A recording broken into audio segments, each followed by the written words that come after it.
नमस्कार, मेरा नाम है दिलीप कुमार और इस वीडियो में मैं आपके साथ शेयर करने वाला हूं अपना केवीएस इंटरव्यू। जो भी कुछ मेरे साथ हुआ, क्या-क्या गलतियां थी जो मैंने की। देखो, इंटरव्यू में क्या-क्या करना है ये सब बताने वाले बैठे हुए हैं, सब बता भी देंगे।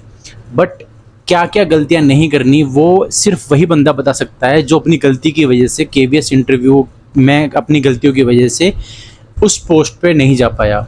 जी हाँ, मैंने लास्ट अपना केवीएस रिटन क्लियर किया था, उसके बाद मैं इंटरव्यू देने गया था, बट कुछ गलतियों की वजह से शायद मैं आगे सिलेक्शन नहीं पा पाया। तो क्या गलतियाँ रही मेरी जो मैंने एनालाइज़ की, केवीएस वालों ने तो नहीं बताई मुझे, ना ही उसका जो इंटरव्यू का उसके मार्क्स आए, बट जो गलतियाँ मैंने फाइंड आउट की कि जो मेरी गलती थी वो आप ना करें, ताकि भाई रिजेक्शन ना मिले, क्योंकि बहुत दुख होता है वहाँ तक पहुँचने के बाद। इस वीडियो को एंड तक देखना। ये ऐसी बातें हैं जो मैंने शायद अपनी फैमिली के साथ भी शेयर नहीं की हैं, आपके बहुत काम आ सकती हैं। छोटी-छोटी बातें हैं, बट मुझे लगता है कि ये जो गलतियाँ अगर नहीं करेंगे तो 100% सिलेक्शन हो जाएगा। चलिए स्टार्ट करते हैं। पहला पॉइंट ये है कि अगर आपके रिटन में मार्क्स अच्छे हैं, यानी कि रिटन की एक कट ऑफ आएगी टायर 2 के बाद, अगर उस कट ऑफ में आपके मार्क्स जो कट ऑफ गई है उससे 4-5 ज़्यादा नंबर हैं या फिर 10 नंबर ज़्यादा हैं, तो आपके पास प्लस पॉइंट ये है कि इंटरव्यू का थोड़ा बहुत ख़राब भी चला जाता है तो आपका सिलेक्शन पक्का है।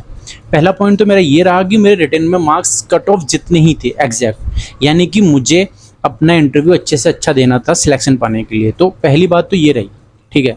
अब मैं आता हूँ अपने इंटरव्यू के एक्सपीरियंस पे, जो मैंने इंटरव्यू के दौरान जो गलतियाँ की और शायद हो जाती हैं, मतलब जब बच्चा नर्वस होता है। तो पहली बात, सबसे बड़ा जो क्वेश्चन होता है बच्चे का ये रहता है कि इंटरव्यू इंग्लिश में कंडक्ट होगा या हिंदी में। तो भाई ये डिपेंड करता है इंटरव्यू पैनल पे ऊपर, आपके ऊपर डिपेंड नहीं करता। इंटरव्यू पैनल वाले जिस भी भाषा में आपकी स्टार्टिंग करें इंटरव्यू की, आपको उसी भाषा पे रहना है, अपनी तरफ से भाषा चेंज नहीं करनी है। अगर वो हिंदी में स्टार्ट करते हैं तो आप हिंदी में कीजिए, अगर वो इंग्लिश में करते हैं तो आप इंग्लिश में कीजिए। जब तक पैनल वाले भाषा चेंज ना करें अपनी, तब तक आपको अपने आंसर की लैंग्वेज चेंज नहीं करनी, ये ध्यान रखिएगा। मेरा इंटरव्यू स्टार्ट इंग्लिश में हुआ था और मैं भी इतना अच्छा नहीं हूँ, इंग्लिश स्पीकिंग मेरी उतनी अच्छी नहीं है, ग्रामेटिकल मैं ठीक कर लेता हूँ, बट सेकंड क्वेश्चन तक आते आते वो खुद हिंदी पे आ गए थे। बट ये डिपेंड करता है, उनकी मर्जी है भाई, आप ये मत सोचना कि ऐसा सबके साथ होगा, ठीक है। इसलिए रट्टा वगैरह मार के जाना अच्छी तरह, वही चीज़ें हैं जो पूछी जाएंगी।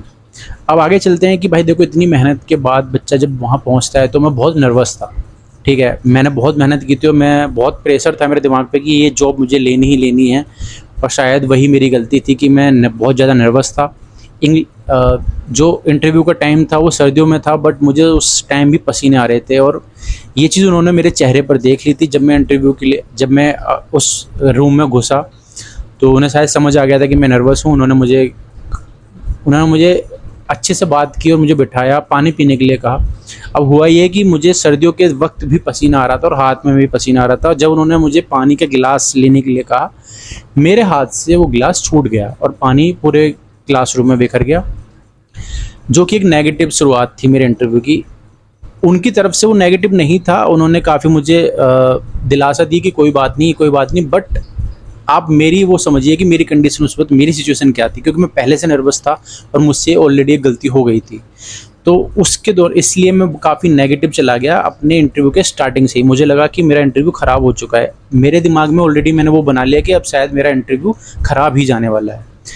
दूसरी जगह फिर मैं जो चीज़ मेरे को आती थी मैं वहाँ भी अटक गया, और अपने क्वेश्चन पे बहुत जगह मैं कॉन्फिडेंस नहीं दिखा पाया उन लोगों को। जब उन्होंने मुझसे क्रॉस चेक किया कि आपने जो आंसर किया है आप इसके 100% श्योर हैं, तो मैं वहाँ पर अटक जाता था। मैं ये नहीं बोल पाता था कि हाँ ये 100% सही है।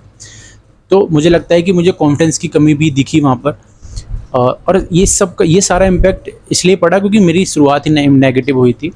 बट ओवरऑल मेरा इंटरव्यू उतना बुरा नहीं था, ठीक ठाक गया था।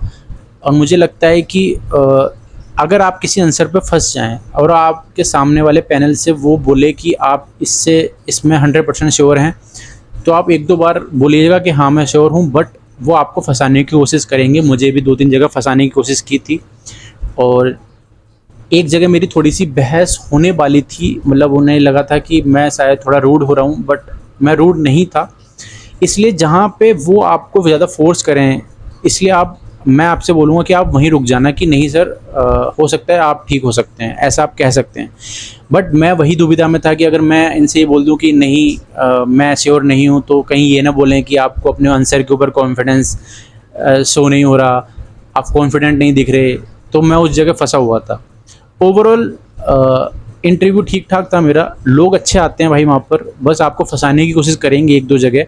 अगर आप थोड़े से कूल माइंड से जाओगे तो आप नहीं फंसोगे। बाकी यही था, मेरे रिटर्न में नंबर कम थे और शायद मेरा इंटरव्यू थोड़ा बहुत इधर उधर हो गया था, तो मुझे लग रहा था कि हाँ शायद उतना अच्छा नहीं गया मेरा इंटरव्यू, तो इसलिए शायद रह गया। इसलिए मैं ये चीज़ दो तीन चीज़ें बोलूँगा भाई, नर्वस मत होना, अपने जो आंसर दिया है उसके ऊपर पूरी पकड़ बना के जाना। अगर आपको पता है कि आंसर यही है तो भले ही आपको थोड़ी सी बहस करनी पड़े, बट वो चीज़ उन्हें अच्छी लगती है। तीसरी चीज़ भाई, लैंग्वेज अपनी अच्छी रख लेना। हो सकता है जोन वाइज आपको बुलाया जाएगा और वहाँ पर वही लैंग्वेज का प्रेफरेंस होता है। जैसे अगर किसी ने किसी को बेंगलोर बुलाया है तो वहाँ पर इंग्लिश ही चलेगी, और किसी को लखनऊ बुलाया है तो वहाँ पर हिंदी चल सकती है, ठीक है। तो इन दो तीन चीज़ों का ध्यान रखना भाई। बाकी ऑल द बेस्ट, और अब देखते हैं आने वाले जो रिज़ल्ट हैं उसमें क्या होता है, और उसके लिए हम प्रिपेयर कर ही रहे हैं। Thank you so much.